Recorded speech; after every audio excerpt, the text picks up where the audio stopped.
Olá, pessoal, sejam bem-vindos ao nosso canal Educandos Online. O nosso assunto de hoje são os filósofos pré-socráticos. Nós iremos resolver uma lista de questões e dessas questões, 4 são questões do Enem, porque esse assunto é bastante cobrado pelo Enem.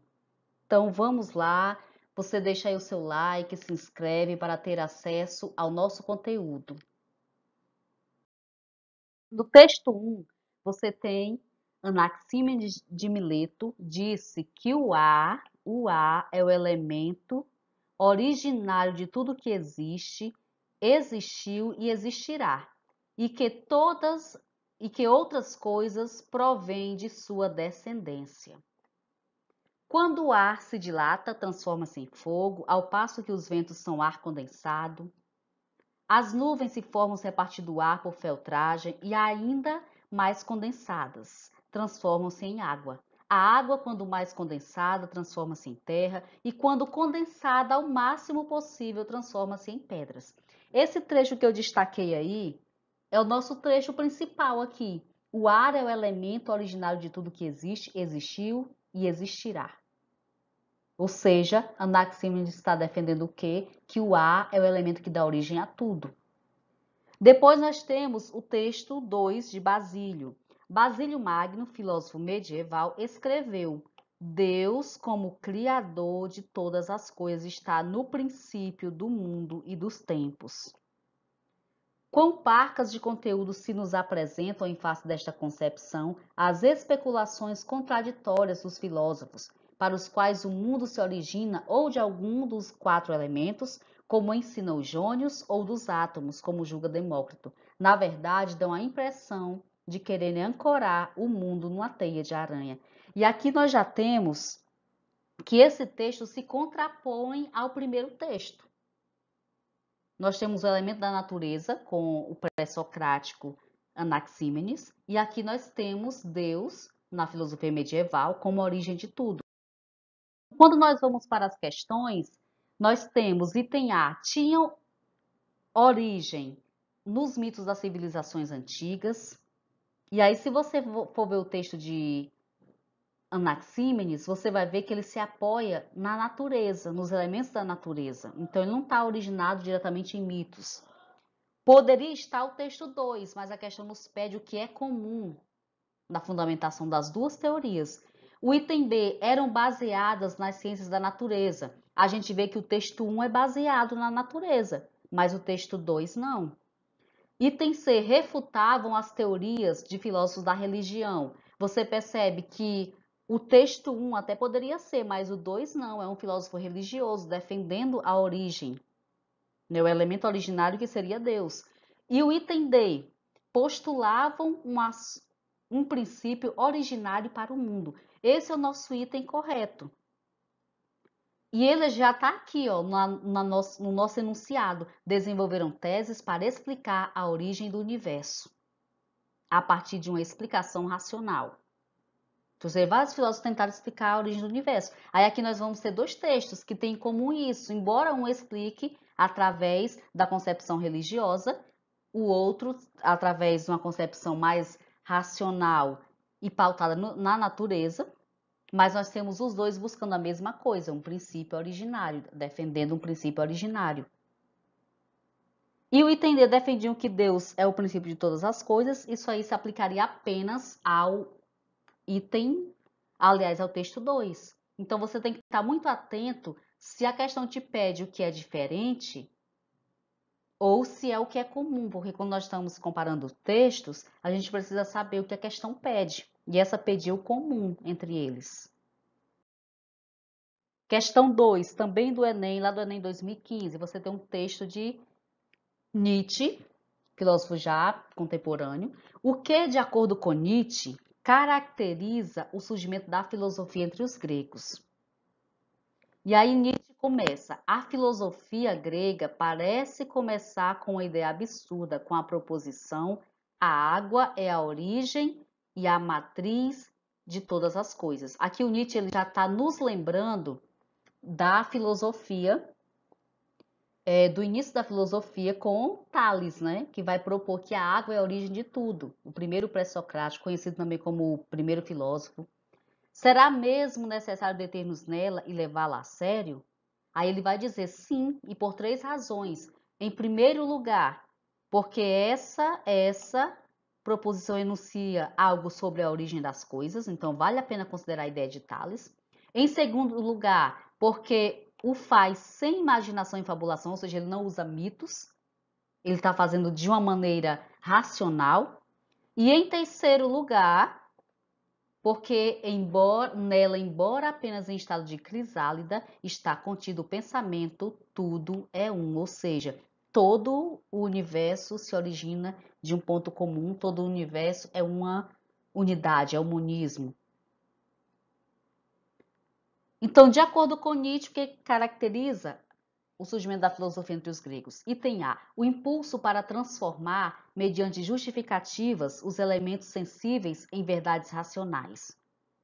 O impulso para transformar, mediante justificativas, os elementos sensíveis em verdades racionais. Não é isso aqui.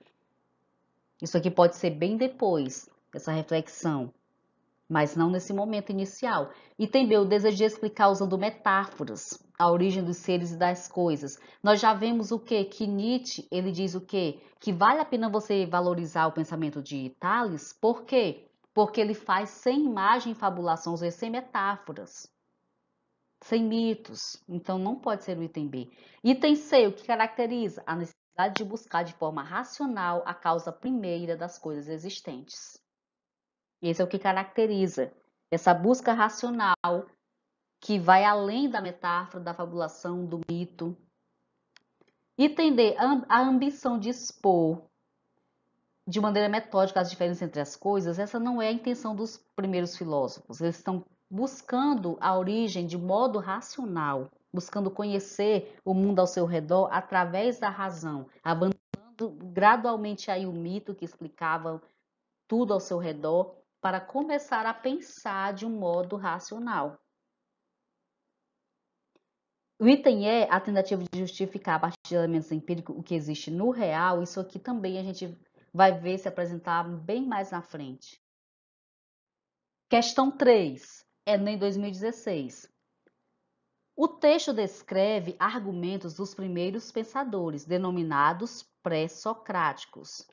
Para eles, a principal preocupação filosófica era de ordem, né? Então, a principal preocupação filosófica era de ordem. Então, eu vou ler o texto já pensando nisso aqui. Qual era a principal preocupação de um pré-socrático? Todas as coisas são diferenciações de uma mesma coisa e são a mesma coisa. Isso aqui o Nietzsche já até falava isso, né? Tudo é um. E isto é evidente porque se as coisas que são agora neste mundo, terra, água, ar e fogo, e as outras coisas que se manifestam neste mundo, se alguma destas coisas fosse diferente de qualquer outra, diferente em sua natureza própria, e se não permanecesse a mesma coisa em suas muitas mudanças e diferenciações, então não poderiam as coisas de nenhuma maneira misturar-se umas às outras, nem fazer bem ou mal umas às outras. Nem a planta poderia brotar da terra, nem um animal ou qualquer outra coisa vir à existência, se todas as coisas não fossem compostas de modo a serem as mesmas. Todas as coisas nascem, quero grifar aqui, através de diferenciações de uma mesma coisa, ora em uma forma, ora em outra, retomando sempre a mesma coisa. Ou seja, existe um princípio originário para tudo. Tudo deriva dele, tudo é ele. Então, a preocupação desses filósofos era o quê? Item A, cosmológica, propondo uma explicação racional do mundo fundamentada nos elementos da natureza. Essa é a grande preocupação dos primeiros filósofos. Tanto é que eles são chamados também de cosmológicos, porque eles buscam essa origem, esse princípio originário, um princípio que constitui tudo. E esse princípio tem respostas diversas, mas o comum é o quê? É um princípio ou alguns princípios que dariam origem a tudo. Item B, política, isso aqui vem depois. Ética também é do período conhecido como clássico, né? O pós depois do período pré-socrático, ética também, estética, hermenêutica. A grande preocupação desses filósofos é de ordem cosmológica. Eu quero saber a origem, né, o que fundamenta, o que faz tudo existir, né, o que constitui essa realidade. Questão 4 do Enem 2017. Pergunta: o texto faz uma apresentação crítica acerca do pensamento de Demócrito, segundo o qual o princípio constitutivo das coisas estava representado pelo. Então, Demócrito. Aí você vem para o texto. Você já sabe que ele quer saber o princípio constitutivo segundo Demócrito, né? Qual é a arqué, né? O princípio originário de tudo na visão de Demócrito. A representação de Demócrito é semelhante à de Anaxágoras, na medida em que o infinitamente múltiplo é a origem.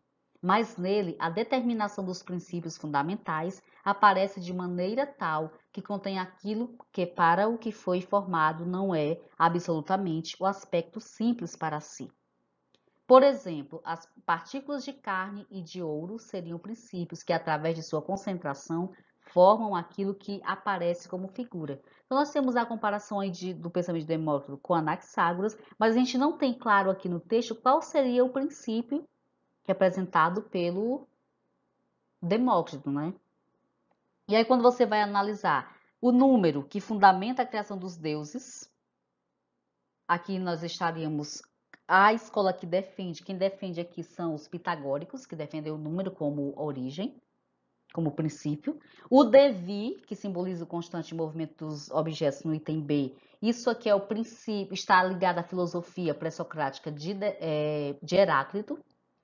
Água expressa a causa material da origem do universo para Tales, não para Demócrito. Tales é o primeiro que vai supor aqui o princípio originário, que vai dizer que é a água esse princípio.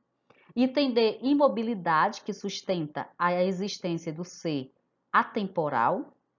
Aqui estaria ligado ao princípio de Parmênides, que tem até um vídeo que eu vou deixar aqui para vocês também, inclusive o vídeo sobre os pré-socráticos, de maneira geral, e um outro vídeo sobre Parmênides e Heráclito. Vale a pena você conferir. Item é o átomo, que explica o surgimento dos entes. Então, esse é o nosso item correto. E se você lembrou um pouquinho aí da química, né? A gente vê na química, a gente estuda os modelos atômicos e a gente vai ver Demócrito aí. Então, conversa bastante aí esse assunto com a química. E o átomo, lembrando que o átomo tem esse nome porque seria, na visão do Demócrito, uma partícula indivisível. Por isso seria átomo. Questão 5. Sobre a gênese do pensamento filosófico, vamos ver logo a perguntinha aqui abaixo. O texto retrata com clareza o problema cosmológico, objeto de estudo da filosofia, que a gente está revisando o que a gente já viu um pouquinho através dessa questão. Sobre a gênese do pensamento filosófico, leia o texto a seguir. Entre o fim do século VII e o começo do século VI a.C., o problema cosmológico é o primeiro a destacar-se claramente como objeto de pesquisa sistemática, diferente do impreciso complexo de problemas que já ocupava a mente dos gregos ainda antes do surgir de uma reflexão filosófica verdadeira e própria. Qual seria a filosofia ou período filosófico que trata do problema cosmológico? Item A, filosofia pré-socrática.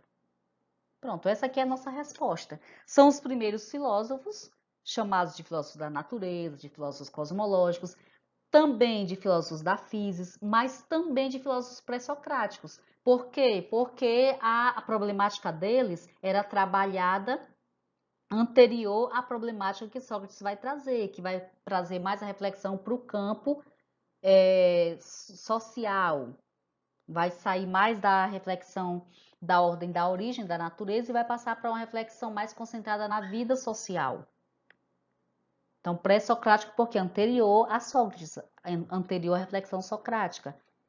Então, esse é o nosso item correto. Mítica não é, porque os mitos são anteriores. Aí nós vamos ter o item C, socrática, a reflexão do período socrático, propriamente dita. É uma reflexão mais para o campo social, para a ética. Pós-socrática também não, e platônica também não, que é o que vem depois, né, do momento socrático. Então, obrigada pela sua atenção. Baixe a lista de exercícios que está na descrição do nosso vídeo, para você poder treinar. Eu até aconselho que você resolva e depois confira. Deixe seu like, isso nos ajuda muito a levar o conteúdo para outros. E inscreva-se no nosso canal, para nos ajudar também a continuar produzindo esse conteúdo. Até a próxima!